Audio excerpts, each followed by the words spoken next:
दोस्तों पुरानी चीजें इस्तेमाल करने में कोई भी शर्म नहीं होनी चाहिए। अगर कोई बहुत पुरानी चीज अभी भी चल रही है, इसका मतलब वो अच्छी क्वालिटी की है। पता है मेरे घर में सन 1990 का पंखा है और 1994 की जब मेरा जन्म हुआ था तब की मिक्सर ग्राइंडर भी है और वो अभी खराब हुई है। उसका आर्मेचर खराब हुआ है, वो बदल जाएगा तो वो अब भी चलने लगेगी। ये बात आपको माननी पड़ेगी। जो पुराने दौर में जो गैजेट्स वगैरह आते थे, इलेक्ट्रॉनिक्स आते थे, वो बहुत ज़्यादा लास्ट करते थे।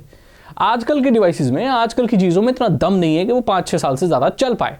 इसमें भी कुछ एक्सेप्शंस हैं। तो बात आती है फ़ोन की। तो देखो क्या पुराना फ़ोन इस्तेमाल करने में प्रॉब्लम है क्या? अगर मैं बहुत पुराना फ़ोन इस्तेमाल करता ही रहूं, चेंज ही ना करूं, तो क्या परेशानियां आएंगी और कैसा ये षड्यंत्र कंपनियों ने रचा हुआ है, इस चीज़ के बारे में आज मैं बात करने वाला हूं। देखो, सबसे पहले कि जो ये स्मार्टफोन है, इसके हार्डवेयर बहुत ही कैपेबल है, बहुत कैपेबल है। उससे ज़्यादा एक जो चीज़ है इसकी सबसे इंटरेस्टिंग, वो ये है अटैचमेंट। यार कोई भी पुरानी चीज़ होती है ना, उससे अटैचमेंट हो जाता है, फिर उसे छोड़ने का मन नहीं करता। चाहे स्मार्टफोन हो या कुछ भी हो। आपने भी ये चीज़ नोटिस की होगी कि जब कोई आप चीज़ बहुत वक्त से इस्तेमाल कर रहे हो फिर उसे छोड़ो तो एक इमोशनल उसके साथ रहता ही है। ठीक है, फ़ोनों के साथ आपका इमोशनल अटैचमेंट हो जाए, लेकिन बदलना ही पड़ता है आपको। और फ़ोन जो आप ये खरीदते हो ना, तो यहाँ पर जो इसका हार्डवेयर है वो बहुत कैपेबल है। आजकल जो भी मॉडर्न डिवाइसेस आ रहे हैं ना, उनका हार्डवेयर 10 साल चलने के लिए तो कम से कम बना है। चाहे कैमरा को, जैसे ये Redmi Note 10 है, अब इसका कैमरा बहुत ही कैपेबल है, बहुत बढ़िया है, एक बजट फ़ोन के इस्तेमाल से बहुत बढ़िया है, स्क्रीन बढ़िया है, प्रोसेसर बहुत बढ़िया है, कोई दिक्कत नहीं है इसमें। ठीक है, हार्डवेयर वाइज ये 10 साल लास्ट कर सकता है, एक नॉर्मल फ़ोन यूज़र के लिए कोई दिक्कत नहीं आएगी। दिक्कत आती है दोस्तों सॉफ्टवेयर में, और सॉफ्टवेयर में 2 तरीके की दिक्कत आती है। अब जो स्मार्टफोन कंपनियां हैं वो फ़ोनों में 2 तरीके के अपडेट्स देती हैं। पहला जो मेजर OS अपडेट्स होता है, यानी कि अगर एंड्रॉयड 11 है तो एंड्रॉयड 12 आएगा, एंड्रॉयड 12 है तो एंड्रॉयड 13 आएगा। ये पहले तरीके का अपडेट होता है। दूसरा अपडेट होता है सिक्योरिटी पैचेस, यानी कि एंड्रॉयड वर्जन वही रहेगा, लेकिन कोई अगर वल्नरेबिलिटी आती है, कोई कमी या कोई त्रुटि निकलती है, तो उसको सॉफ्टवेयर अपडेट से या सिक्योरिटी पैच से फिक्स कर दिया जाता है। ये 2 तरीके के अपडेट होते हैं। अब जो मेजर OS अपडेट होते हैं, जो पहले वाले जिसमें पूरा एंड्रॉयड ही बदल जाता है, ये तो 1 साल में 2 साल में एक बार आते हैं जब नया एंड्रॉयड आता है, तो क्योंकि ये बड़े अपडेट है। जबकि बात करें सिक्योरिटी पैचेस की, तो दोस्तों ये हर महीने हर हफ्ते भी आ सकते हैं, क्योंकि बहुत फ्रिक्वेंट ये आते हैं। और जो मेजर OS अपडेट होते हैं वो फ़ोनों में, अगर बजट फ़ोन ले रहे हो तो 1 से 2 आते हैं, उससे ज़्यादा नहीं आते। सिक्योरिटी पैचेस कितने भी आ सकते हैं, और वो 5 साल तक 4 साल तक डिपेंड करता है कि कौन सी कंपनी का आपने फ़ोन लिया है। तो कुल मिलाकर बात यह है कि हार्डवेयर वाइज फ़ोन पुराना नहीं होता, सॉफ्टवेयर वाइज जल्दी पुराना हो जाता है, और ये कंपनियां जानबूझकर करती है। अगर एक बजट 11,000 के फ़ोन में अगर कंपनियां 10 साल तक अपडेट देती रहेंगी तो लोग नया फ़ोन क्यों खरीदेंगे? उनको क्या ज़रूरत है भाई? जब चल रहा है एक फ़ोन, सिक्योरिटी अपडेट भी आ रहे हैं, तो नया खरीदने की ज़रूरत है ही क्या? आपने भी देखा होगा कई बार जब आप अपने फ़ोनों को, नया फ़ोन खरीदते हैं, तो नए फ़ोन का हार्डवेयर इतना कैपेबल नहीं होता, पर आपको फिर भी नया खरीदना पड़ रहा है क्योंकि आपका पुराने फ़ोन के सॉफ्टवेयर आपको अपडेट आते नहीं है। कोई वजह है कि इसलिए कहा जाता है कि आपको एक ब्रांडेड फ़ोन खरीदना चाहिए, महंगा नहीं, ब्रांडेड। यहां पर मैं ये नहीं बोल रहा हूं महंगा फ़ोन खरीदो, मैं ये बोल रहा हूं कि आपको ब्रांडेड फ़ोन खरीदना चाहिए। पता है वो क्यों? जो ब्रांडेड फ़ोन होते हैं वो ज़्यादातर सॉफ्टवेयर अपडेट्स या अपग्रेड्स या सिक्योरिटी पैचेस का प्रॉमिस करते हैं।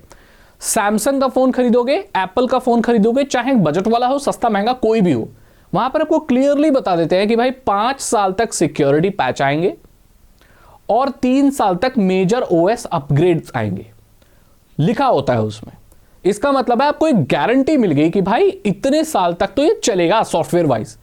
जबकि जो चीप एंड्रॉयड डिवाइसेस हैं उसमें ये चीज़ नहीं होती, अगर वो लिखते भी हैं तो वो आता नहीं है, बहुत लेट आते हैं अपग्रेड्स। तो अगर आप कोई सस्ता डिवाइस ले रहे हो जिसका हार्डवेयर बहुत अच्छा है, कैमरा ज़्यादा मेगापिक्सल का, बैटरी बहुत ज़्यादा है, लेकिन सॉफ्टवेयर अपग्रेड्स के कोई प्रॉमिस नहीं है, कोई गारंटी नहीं है, तो उसे आपको नहीं लेना चाहिए। क्योंकि आपका कितना भी पावरफुल कैमरा हो, कितनी भी पावरफुल बैटरी हो, लेकिन अगर उसके सॉफ्टवेयर अपग्रेड नहीं आ रहे तो फ़ोन किसी काम का नहीं है।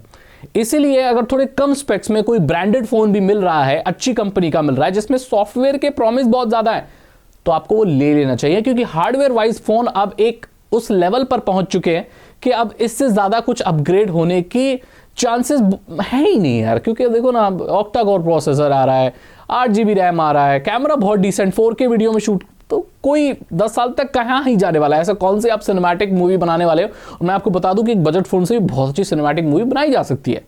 It's all about skills. अगर आपकी स्किल्स अच्छी है तो एक नॉर्मल से कैमरे से आप पूरी फिल्म बना सकते हैं, और मैंने बहुत सारे ऐसे लोगों को देखा जो बजट फोन से पूरी फिल्म बना दी उन्होंने। सो यहाँ कोई मैटर नहीं करता। तो ये आप ध्यान देंगे इस चीज़ को कि ये चीज़ पूरे स्मार्टफोन कंपनी के साथ है। ये सॉफ्टवेयर एक लिमिटेड टाइम तक ही आते हैं। मुझे पता नहीं क्यों लगता है कि इन स्मार्टफोन कंपनियों का ना कोई एक ग्रुप है, चुपके से ये लोग सब मिले हुए हैं। मुझे कहीं ना कहीं ये फील होता है। अब मैंने कहीं ऐसा सुना तो नहीं है, ना ही कोई न्यूज़ है, लेकिन मुझे लगता है क्योंकि ऐसा ना हिस्ट्री में हो चुका है। पता है जो कंपनियां बल्ब बनाती थी ना, बल्ब, वो दुनिया में जितनी भी कंपनियां बल्ब बनाती थी उन सब के मालिक आपस में साल में एक बार मिलके एक मीटिंग करते थे। सोचो, अपने कॉम्पिटिटर के साथ मिलके भी मीटिंग करते थे। उन लोगों का एक गैंग था पूरा। वो ऐसे बल्ब बनाया करते थे जो कुछ वक्त में फ्यूज हो जाए। वो ऐसे बल्ब नहीं बनाते थे कि जो सालों साल चले, और वो ये जानबूझकर करते थे ताकि बल्ब की बिक्री दुनिया में ज्यादा हो। अगर कोई कंपनी ऐसा बल्ब बनाए जो 10 साल तक फ्यूज ही ना हो, तो फिर उनका अगला बल्ब कैसे बिकेगा? और उसमें अगर इस रूल को कोई एक कंपनी फॉलो ना करे तो उसके बल्ब सालों साल चलेंगे, बाकी सारी कंपनी नहीं चलेंगे, तो उनकी बिक्री खराब हो जाएगी। इसलिए इन लोगों ने क्या किया, पूरा एक ग्रुप बना लिया था। ये है, आप देखना हिस्ट्री में एक रियल चीज़ है। और ऐसे बल्ब बनाए जो जल्दी फ्यूज हो जाए। एक इसको बल्ब कार्टेल या क्या बोलते हैं इसको।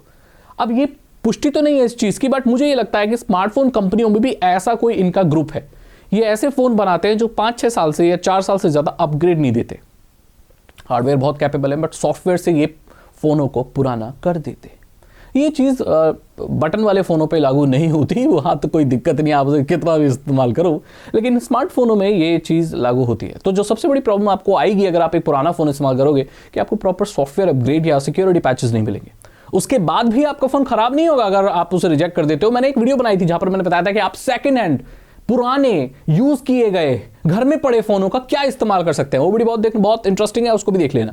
देखो, जो अगला फैक्टर है, पुराना फोन आप जो इस्तेमाल करोगे उसमें दिक्कत आएगी, वो है बैटरी। अब यहां एक अलग षड्यंत्र चल रहा है, मैं बताता हूं, मैं समझाता हूं आपको। जब आप एक फोन इस्तेमाल करते हो ना, तो 2-3 साल में इसकी बैटरी खराब हो जाती है, यानी कि वो धीरे चार्ज होगी या चार्ज तुरंत खत्म हो जाएगी, शट डाउन हो जाएगा। बैटरी की यार एक लिमिटेड लाइफ ही होती है, पूरी जिंदगी कोई बैटरी नहीं चलती, बात हम मानते हैं। लेकिन आजकल के फोनों की बैटरी कुछ ज्यादा ही कम चलती है, मतलब 3 साल 2 साल में मर जाती है, खत्म हो जाती है। अब इसका तर्क ये भी है कि लोग फोन बहुत ज्यादा इस्तेमाल करते हैं, दिन में 4-4 बार चार्ज कर लेते हैं। और एक तर्क ये बनता है कि ये कंपनियां जानबूझकर ऐसी बैटरी बनाती है। मैंने एक और चीज नोटिस की, ये बहुत वियर्ड है। ये जो चीज मैं बता रहा हूं कि कोई पुष्टि नहीं है, लेकिन ये मैं फील करता हूं और बहुत सारे लोग फील करते हैं कि जब आप स्मार्टफोन चलाते हो, नया फोन लेते हो, उसमें पहले से जो बैटरी लग के आती है उसकी परफॉर्मेंस बहुत अच्छी होती है, और आप जैसे ही अपने स्मार्टफोन की नई दूसरी बैटरी चेंज करवाते हो, जैसे रिप्लेस करवाते हो, तो वो इतना बैकअप नहीं देती। अब ये तर्क है कि आप लोकल बैटरी लगवाते हो, ठीक है, लेकिन आप सर्विस सेंटर में जाके ओरिजिनल बैटरी भी चेंज करवाते हो तो भी वो उतना बैकअप नहीं देती। आप मानो ना मानो, लेकिन ये फैक्ट है कि जो बैटरी फोन के साथ लग के आती है उसकी परफॉर्मेंस और जो स्पेयर बैटरी है या आप ओरिजिनल भी चेंज करा रहे हो उसकी परफॉर्मेंस सेम नहीं होती किसी कारणवश। जैसे ये कंपनियां चाहती हैं कि आप अपने फोनों में बैटरी चेंज ही ना करवाओ, जब आपके फोन की बैटरी मरने लगे तो आप एक नया फोन खरीद लो। और शायद यही वजह है कि अब फोनों की बैटरी रिमूवेबल नहीं आती। ज़्यादा पतला फ़ोन नहीं है, नॉर्मल है। कंपनियां चाहें तो इसमें रिमूवेबल बैटरी लगा सकती हैं। यूनिबॉडी डिज़ाइन के और बहुत सारे तर्क आपको दिए जा सकते हैं, dust proof, splash proof, water proof, slim phone बनाना। लेकिन कहीं ना कहीं मुझे ये लगता है कि ये तर्क भी है कि कस्टमर अपनी बैटरी खुद से ना बदल ले, क्योंकि कस्टमर 3-4 बैटरी भी लेके घूम सकता है और उसको चार्ज करने की जरूरत नहीं पड़ेगी, उसका फ़ोन बहुत ज़्यादा लास्ट करेगा। कंपनियां कुल मिलाकर यही चाहती हैं कि आप एक फ़ोन को 3 साल से ज़्यादा ना चलाएं। अब वो चाहे बैटरी से आपको मात दे देंगी, सॉफ्टवेयर अपडेट से मात दे देंगी, क्योंकि ये सब उन्हीं के हाथ में है। आप कहीं भी नहीं जा सकते, कंपनियों ने सबको घेरा हुआ है दोस्तों। हार्डवेयर वाइज हम बहुत कैपेबल हैं, सॉफ्टवेयर वाइज अभी ये प्रॉब्लम है कि हम इन्हीं के भरोसे हैं, और यही रियलिटी है दोस्तों। अगर आप पुराना डिवाइस इस्तेमाल करते हैं तो वो आउटडेटेड हो जाएगा और आपको वो बदलना ही पड़ेगा अगर आप सेफ एंड सिक्योर रहना चाहते हैं। पुराने डिवाइस इस्तेमाल करने में और बहुत सारे चैलेंजेस आते हैं, जिसके बारे में मैं फिर कभी बात करूंगा। यहां पर मैंने बात की कि एक पुराना डिवाइस इस्तेमाल करने में क्या परेशानी है, ठीक है। अगर आपको ये वीडियो अच्छी लगी तो उसे लाइक करें, अपने दोस्तों के साथ शेयर करें। साइबर सिक्योरिटी और इथिकल हैकिंग में इंटरेस्ट है तो डिस्क्रिप्शन चेक करें। मैं एक समोसे की प्लेट की कीमत में आपको इथिकल हैकिंग सिखा सकता हूं, सिर्फ 299 रुपीज में, आप चेक कर सकते हैं। और अगर आपके पास पैसे नहीं है तो आप चैनल को फ्री में सब्सक्राइब कर सकते हैं, बेल आइकन को प्रेस कर सकते हैं। और मैं मिलता हूं आपसे अगली वीडियो में। Thank you so much and good bye.